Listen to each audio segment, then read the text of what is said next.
Why are you playing with it? You know what we're excited about. Why are you doing that? The build-up. Cut it out. We've been waiting Cut it out. since Cut it August. out. Cut it Let's out. go. Come on. Let's not ease into this thing. You know what we're here for. The Alito Bearcats and Wichita. Absolutely. We're here for that. We're here for that. Pleasant Grove's got a heck of a match. We're here for that as well. We're here for all those games, but there's one special game. Come on. Come on, give it to us. One matchup that's been building to this point. Two Titanic ships colliding. Hey, dude, if you call Amarillo Tascosa a Titanic ship, then that's on you, bro. But That Longview, too. That too. That too. You know what I'm saying? I'm with you.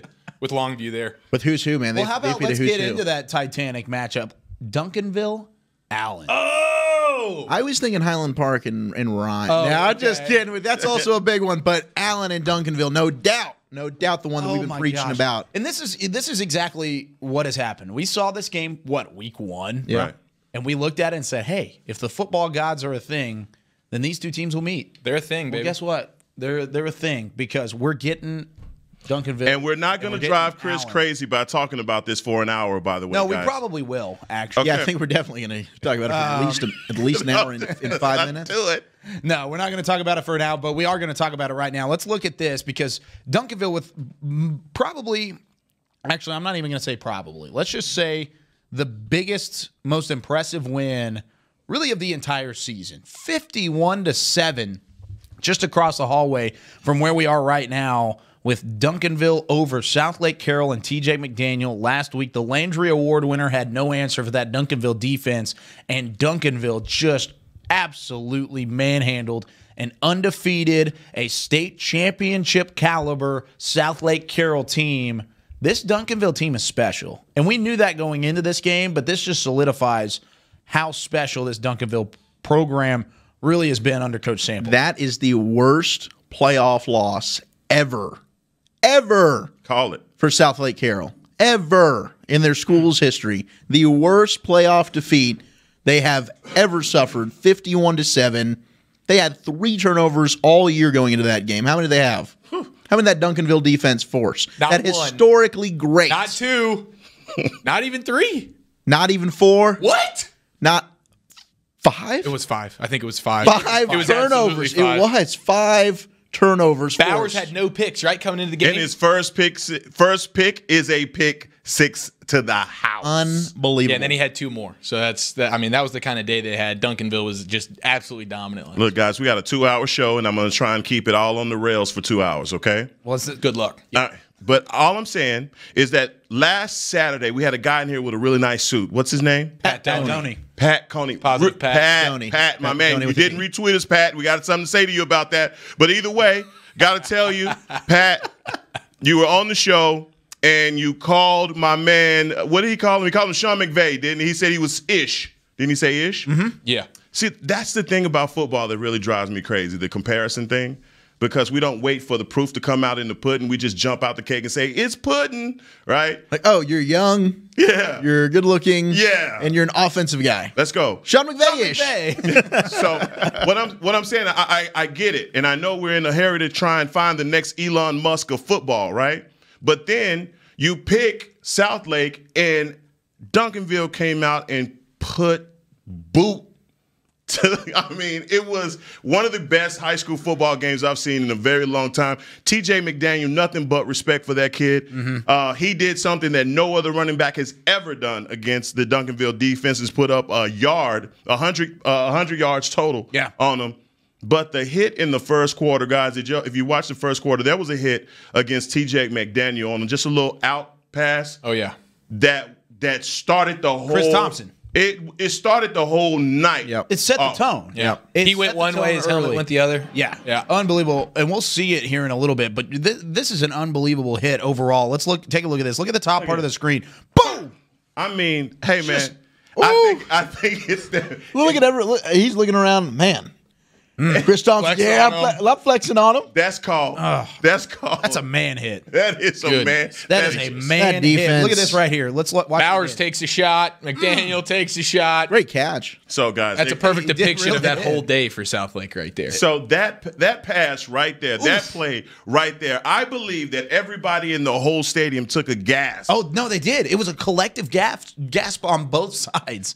Both Southlake. Oh! Southlake was like, oh no, like that was not good. Yeah, we're in You for a could long hear it. one. That place was packed. There were 12,000 plus in the Ford Center, and you could hear the hit. I'll tell you what, I'm That's glad you unbelievable. bring up attendance because I think we might break the attendance record set in 2013, Allen and Pearland, tomorrow with Allen and Duncanville. You've got number 1 nationally ranked Allen versus number 11 nationally ranked Duncanville. Man. This is what it's all about right here. We've talked about Duncanville for a little bit, and yeah, they had a really impressive win, 51-7. But then now they've got Allen. And this is, let's put the tires to the floor where we talked about all season long. Right. We've picked Duncanville. I've picked Duncanville. Zach, I think your state champion was Duncanville. Heckma, did you pick Duncanville all the way? I didn't. Did you pick Allen? I didn't even pick a state bracket? I Oh, didn't. okay. I think Well, you that's had Horn. Heckma. Or no, that was just week 1. I'm sorry, Heckma. My bad. Bro. Why'd I do that to you? With He that was being rocking horn. said, Allen is still Allen. And this is a team that's won. Oh, as Allen many gonna games- Allen. And by the way, folks, I just got to throw this out there because this is our show. We can say what we want. We don't have to, BPC here. Have you seen the article that the Dallas Morning News is pumping out? Sports Day is the 3-part series about Allen. He's coming out fire. Yeah. The trilogy. They're just kind of dissecting, what it's like to have a team and a school that big, and the effects that it has not only on athletics but on transfers and kids moving into that area because of the success that the school's had. And also academically. And look, Allen academically is still doing sensationally well, but there is something to be said here. Over the last 20 to 30 years, we've become very lax as school districts in allowing these kids to transfer. I mean, and Duncanville in this matchup has had the Beeson twins.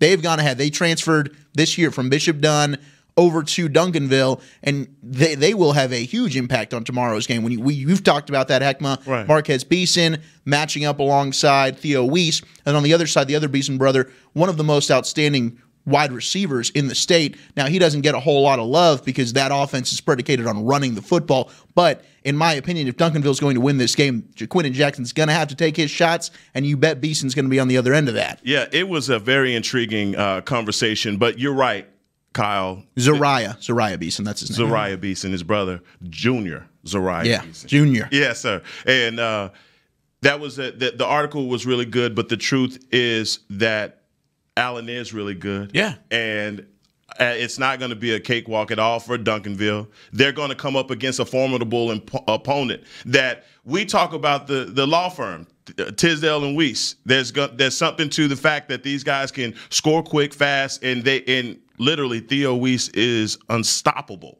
I don't know if we've even still seen how good Theo Weiss can really we will be. see. We'll see tomorrow. I think tomorrow will be that chance. And there's a big reason why he is going to OU. And there's a reason why he's one of the most respected wideouts in all of the nation right now. I think we're going to see that against that defense tomorrow because that's going to be a dogfight. I don't care who he goes up against, whether it's the right or left side of that Duncanville defense, they're going to have somebody that's going to cover him. Now, and you know that we talk about Tisdale and Weiss, but the truth is they are so stout in the trenches. The kid that I talked about earlier in the season, EJ Ndoma Ogar, he really wants it. Yeah. And I can't wait to see that matchup because I think that's where you see who's going to win this game, who wins the war of the trenches. Mm-hmm. And that's a big one because I think Allen suffered a couple injuries. They did, yeah. So Last they're a little week. banged. Their center got hurt and their right guard both got hurt in that game against Midway.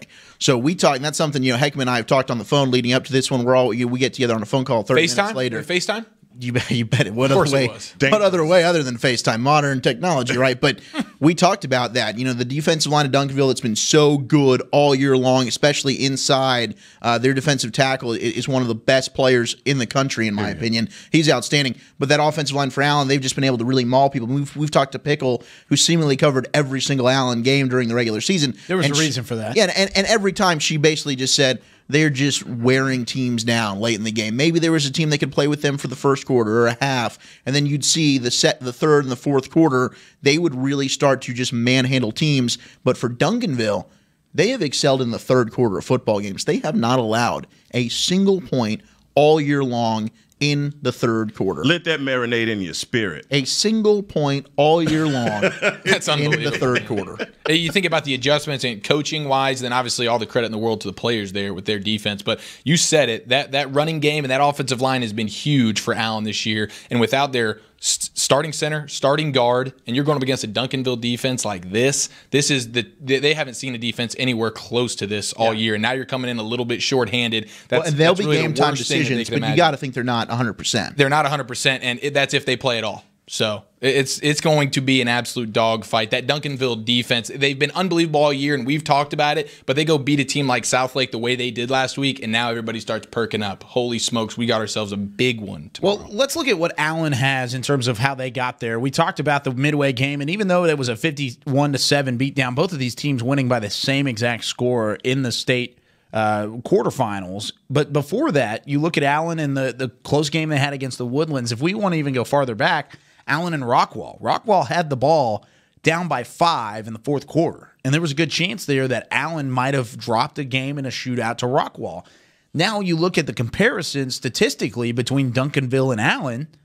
Duncanville's got an offense that can put up points against Allen as well. If you're going to get in a dogfight with an Allen Eagle team, you not only have to be able to put up points, but you got to have a defense. And Duncanville may be the first team that has both, that has played Allen with at least this much talent on both sides of the ball. Jaquindon Jackson. Amen. When you got an opportunity to see a kid like Jaquindon Jackson, Jaquindon Jackson doesn't do anything but hit his head on the goalpost. You know, that's right. He's just a magnet. I don't know what the deal is. Boom! he's gonna find a way to make that happen. And you say it right. You know, Allen has faced a lot of formidable opponents that have been multidimensional with a running game, but I don't think that they've seen a kid quite as multidimensional as Jaquindon Jackson. And I don't think people realize just how big Jaquindon Jackson is. He's a big dude. He is And there's a reason strong kid. Texas, Oklahoma, Alabama are offering this kid. He is a monster. You No do doubt. not want to tackle this guy. And he is coming downhill at you. He's going to run it at you 20 times a game, and he's coming at you every single time. And so it's a big difference when you start looking at this game. And Chuck, we talked about it. We know that Allen has an offense that is unstoppable. It's amazing, and that's the matchup that we're looking for. We know that Duncanville has the defense. The true test of this game is going to be, can Allen's defense stop Jaquindon Jackson? Yeah, that's huge. And Allen has come up with big turnovers in the fourth quarter. They don't beat themselves. And the thing with Duncanville, though, sorry to interrupt you there, Kyle. No, you're good. That's different to Rockwall. Rockwall, they couldn't stop Jackson Smith and G-Ball on the outside, right? The Ohio State committed receiver. He'll be back next year as a senior. So they were really throwing the ball. Duncanville, I don't think Allen's seen a front that's going to line up and smack them in the mouth and want to run the football like Jaquindon Johnson and like Tristan Smith running the football. And that's why I think for Duncanville, they're going to stick to their formula. They'll stick to their game plan. But I really do believe it will take a play or maybe two through the air to stretch the field from Jaquindon Jackson, whether it's to Marquez Beeson, who plays both ways, whether it's to Zariah Beeson or somebody else in the passing game. But it's going to take something for Duncanville to stretch the field vertically against Allen. Well, let me ask y'all this question, because in terms of the route that both of these two teams have taken to get to this point, which one's tougher? And even if it is tougher, who has a better advantage based off of who they played? And we look up there, you see Rowlett, Rockwall, the Woodlands, and Waco Midway up there for Allen. And then underneath that for Duncanville, South Grand Prairie, Louisville, Arlington, Lamar, and Southlake Carroll. I think I'm leaning more toward the fact that Duncanville's had a tougher task ahead of them week in and week out. Yeah, the Woodlands, yeah, Rockwall, yeah, Waco Midway, those are stout opponents, but I still think I would take Southlake Carroll, Arlington, Lamar, or Louisville over any three of those teams. Yeah, that's a I agree. That's a tough go. And don't forget that South Grand Prairie really gave them a tough go in the first half of their playoff game. Yeah, as that was well. a close game. Yeah, so I mean, really looking at it and saying what team is battle tested. Obviously, I'm going to go with the Panthers. But again, we have to go back to the fact that Allen is really, really good. They are who they are for a reason. One of the things that I wanted to point out, and I couldn't wait to, sorry we didn't get an opportunity to talk to Coach, and I know it's because of the family issues, but just how he handles all of that talent. I think that is a skill as well. I mean, yeah, it's one thing to have all those kids, but it's another thing to be able to manage that much talent. And they do a better job than literally everybody else at managing it. Yeah, and that's the thing is you look at the Dallas Morning News and the articles that are coming out about the size of Allen. Everybody has kids, and everybody's given what they're given in terms of a youth program and development. Allen just does a better job of it. They are able to do that even with the magnitude of players that are coming into their program. I agree. The managing of that program is pretty unbelievable from really just a general standpoint. On the other side of that bracket, you look at North Shore and Lake Travis, and those are two teams that you kind of circled out of their regions. In Region 3 and Region 4, they'll await the winner of Duncanville versus Allen.